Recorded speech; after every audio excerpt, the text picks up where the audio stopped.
इस मूवी में एक परिवार एक गेम खेलते हुए एक ऐसी दुनिया में पहुंच जाते हैं जिसके बारे में वो कुछ नहीं जानते थे। उनके साथ उस दुनिया में क्या हुआ, क्या वो भी किसी विजुअल धोखे का शिकार हुए या वाकई उन्होंने टाइम ट्रेवल किया। इस गेम की हकीकत क्या थी, ये जानने के लिए आए शुरू करते हैं। मूवी की शुरुआत सदियों पहले के एक सीन से होती है जिसमें एक आदमी एक गाँव में भेड़ियों की खाल पहने लोगों से मदद मांग रहा था। जिन लोगों ने उसकी मदद नहीं की उसने उन लोगों को वेयरवुल्फ बना दिया था। ये वेयरवुल्फ उस गांव में घूमते हुए मासूम लोगों की जान लेते थे। प्रेजेंट में एक गेम दिखाई जाती है जिसमें वेयरवुल्फ की असलियत को बेनकाब करने पर एक कार्ड मिलता था जो गेम में जीत दिला सकता था। ये कार्ड जेरेमी को अपने डैड के घर में मिला था। जेरेमी ने काफी सालों से इस गेम को नहीं खेला, इसलिए अब वो भूल चुका था कि इस गेम को कैसे खेलते हैं। जेरेमी के डैड गिलबर्ट को भी ये गेम खेलना भूल गया था क्योंकि बढ़ती उम्र की वजह से वो अपनी याददाश्त खोने लगे थे। गिलबर्ट अपनी याददाश्त के कारण अब अपने पोते थियो को भी नहीं पहचान पाता था और वो थियो को एक लड़की समझता था। जेरेमी और उसकी पत्नी मारिया की दूसरी शादी थी, इसलिए मारिया का बेटा थियो जेरेमी के क्लोज नहीं था। जेरेमी की बेटी क्लारा मारिया को पसंद नहीं करती थी, इसलिए जेरेमी इस बिखरे हुए परिवार को एक करने की कोशिश कर रहा था। जेरेमी सबको गेम खेलने के लिए एक टेबल पर इकट्ठा करता है, लेकिन इनमें से कोई भी इसका साथ देने के लिए तैयार नहीं होता और सब लोग टेबल से उठकर चले जाते हैं। जेरेमी गेम बंद करने लगता है, लेकिन उसके हाथों से कुछ ऐसा हो जाता है कि घर की दीवारें हिलने लगती हैं। ये देखकर सारा परिवार बेसमेंट में चला जाता है। कुछ देर बाद वो लोग बेसमेंट से बाहर आए तो वो देखते हैं ना उनकी गाड़ी वहाँ मौजूद थी और ना ही उनका घर वहाँ था। वो लोग एक पुराने घर में पहुँच गए थे जहाँ क्लैरा उनके साथ नहीं थी। वो लोग क्लैरा को ढूंढने घर से बाहर जाते हैं तो उन्हें पता चलता है सिर्फ उनका घर ही नहीं बल्कि पूरा शहर बदलकर एक गाँव बन गया है। उन्हें ये लगता है यहाँ कोई मेला है, इसलिए लोगों ने ऐसे कपड़े पहन रखे हैं, लेकिन गाँव के लोग उनके परिवार को घूर घूर कर देख रहे थे। गाँव वालों के लिए वो नए लोग थे, इसलिए गाँव वालों को उनकी कोई भी बात समझ नहीं आ रही थी और ना ही उन्हें गाँव वालों की बातें समझ आ रही थी। वो समझ नहीं पा रहे थे उनके आसपास क्या हो रहा है। वो लोग देखते हैं गाँव के लोग एक आदमी को मौत की सजा देते हैं, जो देखकर वो समझते हैं ये मेले का कोई शो होगा। लेकिन जैसे ही उस आदमी को सबके सामने मारा जाता है तो जेरेमी पर खून की छींटें गिरती हैं, जिससे उसे एहसास होता है ये कोई शो नहीं बल्कि वहाँ वाकई एक आदमी को मौत के घाट उतार दिया गया है। ये देखकर जेरेमी अपने परिवार को लेकर वहाँ से भाग जाता है और अब उन्हें विश्वास हो गया था वो लोग सच में किसी और ही दुनिया में पहुँच गए हैं। तभी उनके पास से एक सोल्जर गुजरता है जो उन्हें बताता है आप लोग सन 1497 में हैं। सोल्जर उनके पास मोबाइल फोन देखता है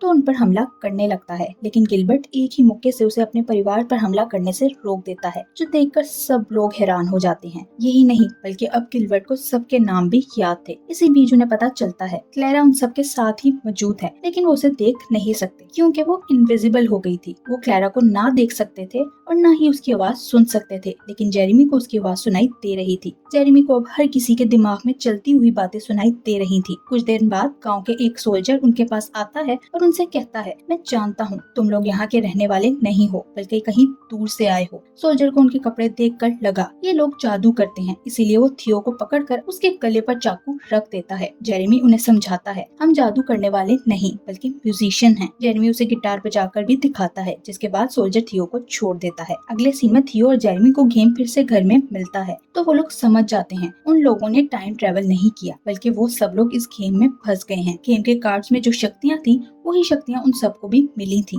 गिलबर्ट जो गेम में एक हंटर है उसके पास हंटर की शक्तियाँ आ गई थी। क्लैरा के पास गायब होने की शक्ति थी। जेरेमी को दूसरों के दिमाग और दिल की बातें सुनने की शक्ति मिली थी। अब वो सब ये जानना चाहते थे कि वो लोग घर वापस कैसे जा सकते हैं। गिलबर्ट उन्हें बताता है ये गेम उसका नहीं है बल्कि उसके घर में कहीं पड़ा हुआ था। गिलबर्ट कहता है मैं इस गेम के बारे में सिर्फ ये जानता हूँ इस गेम को जीतने के लिए वेयरवुल्फ्स को ढूंढकर मारना होता है। ये सुनकर वो सब लोग डर जाते हैं क्योंकि वेयरवुल्फ उनकी फैमिली का कोई मेंबर भी हो सकता था। जेरेमी को फैमिली की इम्पोर्टेंस का आइडिया हो गया था और उसे यहाँ आकर एहसास होता है वो असली दुनिया में गिलबर्ट को ज्यादा टाइम नहीं देता था। दूसरी तरफ रात को क्लैरा कुछ देर के लिए घर से बाहर जाती है तो उसका सामना कुछ वेयरवुल्फ से होता है। क्लैरा खुद को उनसे बचाकर किसी तरह दोबारा घर के अंदर वापस चली जाती है। घर में जाते ही जेरेमी उसका दिमाग पढ़ लेता है, जिससे उसे पता चलता है वेयरवुल्फ्स गांव पर हमला करने के लिए निकल चुके हैं। उस समय जेरेमी की सबसे छोटी बेटी घर से गायब थी। जेरेमी की छोटी बेटी जब घर वापस आती है तो वो सबसे कहती है कि मैं वॉशरूम में थी, लेकिन सब लोगों को उस पर शक होता है कि वो एक वेयरवुल्फ है। उनका शक ठीक था, क्योंकि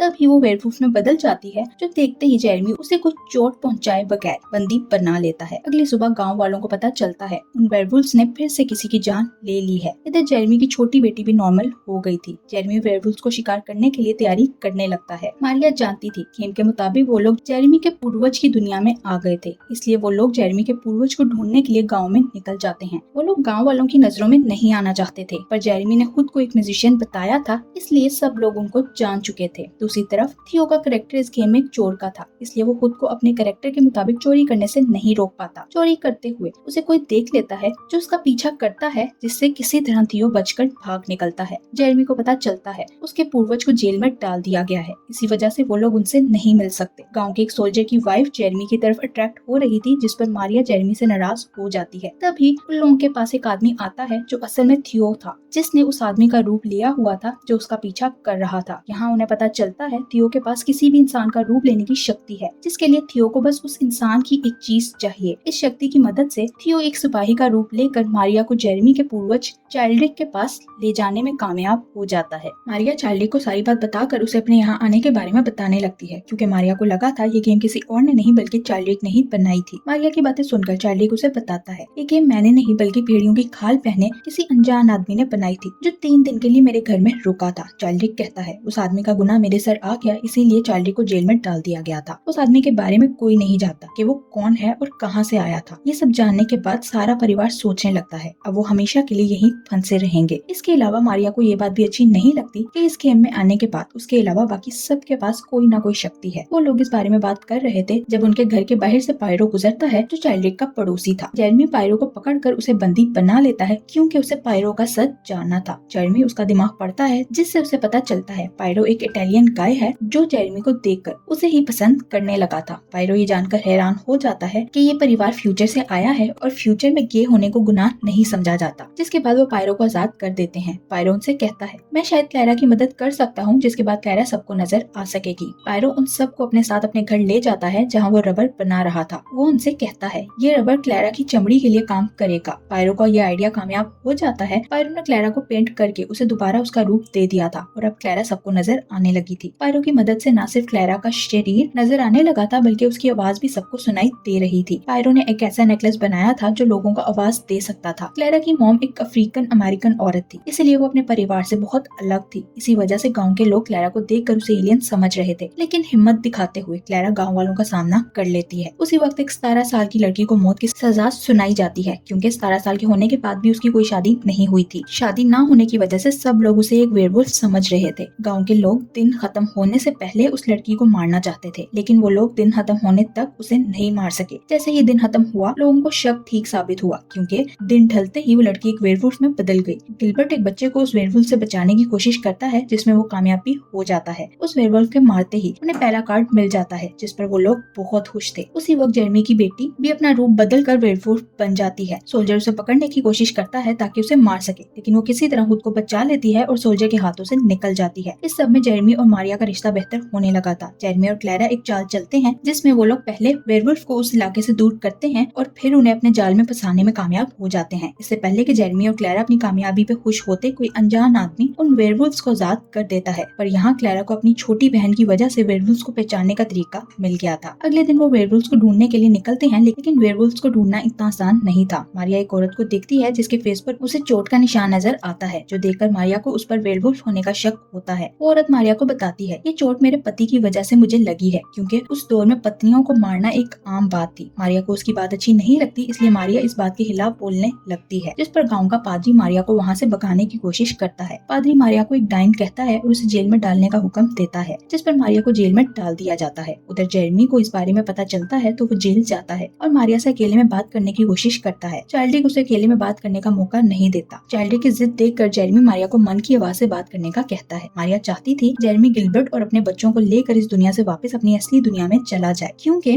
मारिया को लगता था अब उसका यहाँ से निकलना मुमकिन नहीं है। जेरेमी को दूसरे वेयरवुल्व्स की मौत के बाद कोई भी खुशी नहीं होती क्योंकि वो मारिया के बिना यहाँ से नहीं जाना चाहता था। उधर मारिया को अगले दिन जिंदा जलाकर मारने की सजा दी जाने वाली थी। क्लेरा ने डिसाइड कर लिया था वो किसी भी कीमत पर मारिया को बचाएगी। मारिया को सजा के लिए सबके सामने ले जाया जाता है तो मारिया वहाँ मौजूद सब औरतों से कहती है आज औरतों को अपने हक के लिए आवाज उठाने पर डाइन कह दिया जाता है, लेकिन आने वाले टाइम में औरतों को उनका हक जरूर मिलेगा। मारिया सब औरतों को समझाते हुए कहती है तुम्हें अपने हक के लिए आवाज उठानी चाहिए और हार नहीं माननी चाहिए। इससे पहले मारिया और चार्ली को सजा दी जाती जेरेमी वहाँ पहुँच जाता है। जेरेमी ने पायरो की मदद से पुराने जमाने की गिटार को इलेक्ट्रिक गिटार में बदल दिया था। वहाँ आकर जेरेमी इलेक्ट्रिक गिटार बजाकर लोगों का ध्यान भटकाता है। उधर गिलबर्ट मौके का फायदा उठाकर मारिया और चार्ली को आजाद कर देता है। सोल्जर को इस बारे में पता चलता है तो वो जेरेमी को अरेस्ट करने का ऑर्डर देता है। तभी चार्ली को तीर लग जाता है जिसे मारिया निकालने की कोशिश करती है, लेकिन उसे उल्टा चार्ली की हालत और खराब हो जाती है। उसी वक्त पायरो उन्हें एक चर्च में मौजूद एक टनल के बारे में बताता है जिसके बारे में सिर्फ पायरो जानता था। पायरो से उस टनल का कोड लेकर वो सब लोग उस चर्च में जाते हैं। चर्च में जाते ही वो लोग वहाँ से बाहर निकलने का रास्ता ढूंढने लगते हैं। चर्च में वो लोग जेरेमी की छोटी बेटी को वेयरवुल्व्स की आवाजों से दूर रखने की कोशिश करते हैं ताकि वो वेयरवुल्फ ना बन जाए। कुछ देर बाद उन्हें टनल का रास्ता तो मिल जाता है, लेकिन तभी वहाँ एक वेयरवुल्फ पहुंच जाता है। क्लेरा, गिलबर्ट और थियो अपनी शक्तियों का फायदा उठाकर वेयरवुल्फ से लड़ने लगते हैं। काफी देर लड़ने के बाद जेरेमी को सोल्जर चर्च में आता नजर आता है, लेकिन सोल्जर वेयरवुल्फ को मारने की बजाय उसे बचाने लगता है क्योंकि ये वेयरवुल्फ कोई और नहीं बल्कि उसकी पत्नी थी। सोल्जर जेरेमी पर तीर चलाता है, लेकिन गिलबर्ट उसे बचा लेता है। तभी जेरेमी की छोटी बेटी भी वेयरवुल्फ में बदल जाती है, जिसे जेरेमी और मारिया उसका फेवरेट सॉन्ग सुनाकर शांत करते हैं। जेरेमी की बेटी अपने परिवार को सोल्जर और उसकी पत्नी से बचाती है, लेकिन अपने परिवार को बचाते बचाते उसकी अपनी जान चली जाती है। अपनी बेटी को मरता देखकर मारिया के अंदर की छुपी शक्तियाँ बाहर आ जाती हैं। यहाँ हमें पता चलता है इस गेम में मारिया का कैरेक्टर एक डाइन का ही है। मारिया अपनी शक्ति की मदद से सोल्जर की पत्नी को मारकर अपनी बेटी को जिंदा कर लेती है। इस तरह सारे वेयरवुल्व्स को मारकर जेरेमी और उसका परिवार इस गेम को पूरा करने में कामयाब हो गया था। आखिर में चार्ली को पायरो को अलविदा कहकर जेरेमी अपने परिवार के साथ अपनी दुनिया में वापस जाने लगता है। उसके जाने से पहले पायरो जेरेमी से कहता है मैं इटली वापस जाकर फिर से पेंटिंग करूंगा। जेरेमी चार्ली से कहता है पायरो जो भी बनाएगा तुम्हें वो सब खरीदना होगा। चार्ली नहीं जानता था